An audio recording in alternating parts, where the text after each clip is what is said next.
రక్షకుడా యేసు ప్రభు స్తోత్రము దేవా, స్వచ్ఛమైన నిత్య ప్రేమ చూపిన దేవా, స్వచ్ఛమైన నిత్య ప్రేమ చూపిన దేవా.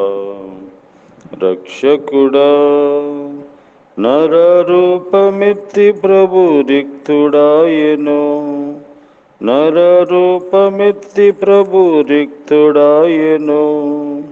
కరువైనను ఖడ్గమైనను, కరువైనను ఖడ్గమైనను, ప్రభు ప్రేమ నుండి నన్ను వేరు చేయునా, క్రీస్తు ప్రేమ నుండి నన్ను వేరు చేయునా.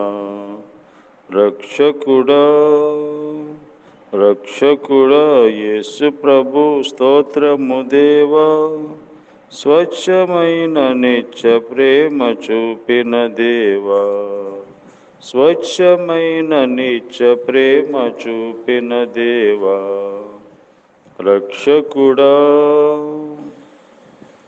దేవుని పరిశుద్ధ గ్రంథమైన బైబిల్ నుండి ఈ దినము దేవుడు మన కొరకు సిద్ధపరిచిన వాక్య భాగము కీర్తనలు 32వ అధ్యాయం 8వ వచనం. నీకు ఉపదేశము చేసేదను, నీవు నడవలసిన మార్గము నీకు బోధించేదను, నీ మీద దృష్టి ఉంచి నీకు ఆలోచన చెప్పేదను. దేవుడు తన ప్రజలైన వారితో ఈ విధంగా ఆయన విజ్ఞాపం చేస్తూ ఉన్నారు. దేవుని నమ్మిన తర్వాత, రక్షణ పొందిన తర్వాత మనము ఈ భూమి మీద ఎలా నడవాలో, ఎలా జీవించాలో దేవుడు మనకి ప్రతి దినము ఆయన వాక్యము ద్వారా ఉపదేశము చేసేవాడుగా ఉన్నాడు.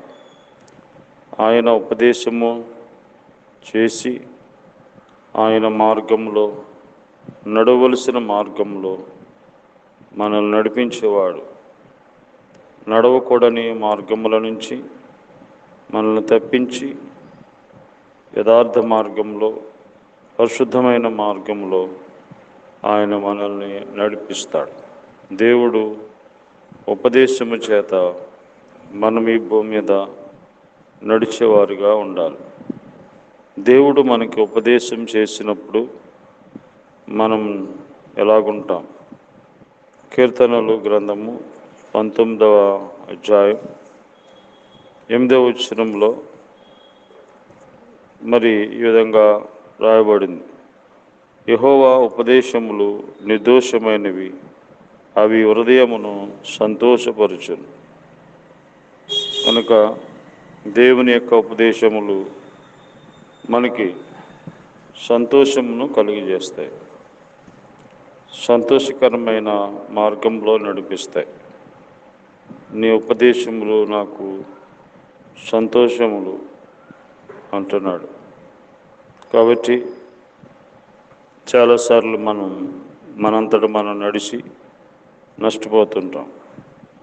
ఎవరు నడిపింపులో మనం నడిచి నష్టపోతాం. అందుకని మనం దేవుని ఉపదేశము కొరకై ప్రతిదినము వాక్యం చదువుకోవాలి. వాక్యము ద్వారా మనల్ని దేవుడు నడిపించేవాడు. ఆయన ఉపదేశము మనల్ని నడిపిస్తుంది. కాబట్టి దేవుని ఉపదేశంలో మనం లోబడి జీవిస్తే సంతోషంగా ఉంటాం.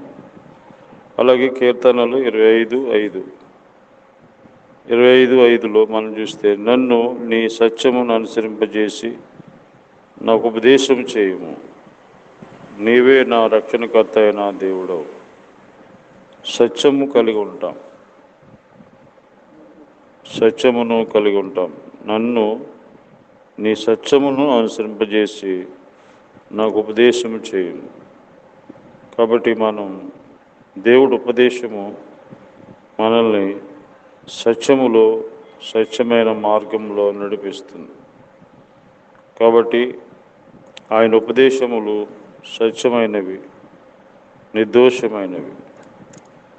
తర్వాత సామెతల గ్రంథం 1వ అధ్యాయం 33వ వచనంలో దేవుని యొక్క ఉపదేశములను బట్టి మనం నడుచుకున్నప్పుడు,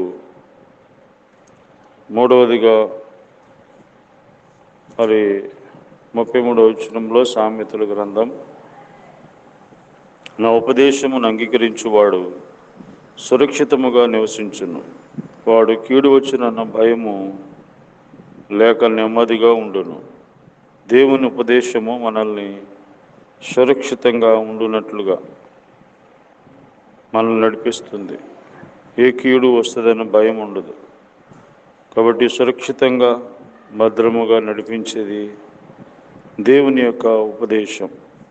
కాబట్టి దేవుని ఉపదేశమును అంగీకరించేవాడు సురక్షితముగా నివసించును. ఆయన ఉపదేశమును అంగీకరించకపోతే మనకి సురక్షితం ఉండదు. కాబట్టి దేవుడు మనకి ఉపదేశం చేసినప్పుడు సంతోషంగా ఉంటాం, సత్యము కలిగి ఉంటాం, తర్వాత సురక్షితంగా నివసిస్తాం. కాబట్టి దేవుడు ఉపదేశము ప్రతిదినము వాక్యము ద్వారా మనకి చేస్తాడు. ఆ ఉపదేశమును ఆలకించి అంగీకరించి మనం ఈ భూమి మీద నడుచుకున్నప్పుడు మన జీవితము ధన్యకరం అవుతుంది. కాబట్టి నీ స్వబుద్ధిని ఆధారం చేసుకొనక మరి దేవుని యొక్క అధికారమునకు పూర్తిగా లోబడి మనము నడిచినప్పుడు మనం సంతోషంగా ఉంటాం. కాబట్టి అందుకనే యేసు ప్రభువారు ఆయన మార్గములో మనం నడవాలని ఈ భూలోకానికి మార్గము అయిన దేవుడిగా వచ్చి మనల్ని తన మార్గములో నడిపింప చేయడానికి, మనల్ని పరిశుద్ధులుగా చేయడానికి ఆయన రక్తమంతా చిందించి మరణాన్ని జయించి పాప పరిహారం కొరకే రక్తమిచ్చి సజీవుడిగా మన మధ్య ఉన్నాడు. మరి ఆయన్ని ఎవరైతే అంగీకరిస్తారో వారి జీవితంలో మేలు, నిత్యజీవం, సంతోషం కలిగి ఉంటారు. కాబట్టి ఇదే అనుకూల సమయం, ఇదే రక్షణ దినం. యేసు ప్రభువుని అంగీకరించి సురక్షితంగా ఉంటాం, సంతోషంగా ఉంటాం. ప్రేమ గల తండ్రి, మీ ఉపదేశమును అంగీకరించువారు స్వచ్ఛంగా సంతోషం కలిగి సురక్షితంగా ఉంటారని మాకు జ్ఞాపం చేశారు. నీ ఉపదేశములు సత్యమైనవి, యథార్థమైనవి కనుక నీ ఉపదేశమును అంగీకరించేవారుగా అందరినీ సిద్ధపరచు. మా దేశము, రాష్ట్రము, గ్రామము, అధికారుల కొరకు అందరి కొరకే ప్రార్థిస్తున్నాం. రోగుల కొరకే ప్రార్థిస్తున్నాం. ఆయా సమస్యల్లో ఉన్న వారి కొరకే ప్రార్థిస్తున్నాం. చదువుకున్న వారి కొరకు, జీవితంలో మరి విసిగిపోయిన వారి కొరకు, నెమ్మది లేని వారి కొరకు ప్రార్థిస్తున్నాం. మీ నెమ్మది దయచేయండి, మీ రక్షణ దయచేయండి. ఈరోజంతా కాపాడి భద్రపరచు, కీడు అపాయాలు తప్పించు. యేసు నామములో ప్రార్థిస్తున్నాం తండ్రి, ఆమేన్. తండ్రి అయిన దేవుని ప్రేమ, ప్రభువైన యేసుక్రీస్తు వారి కృప, పరిశుద్ధాత్మ దేవుని అనే సహవాసం ఈరోజంతా మనకి తోడైండి కాపాడును గాక. ఆమేన్.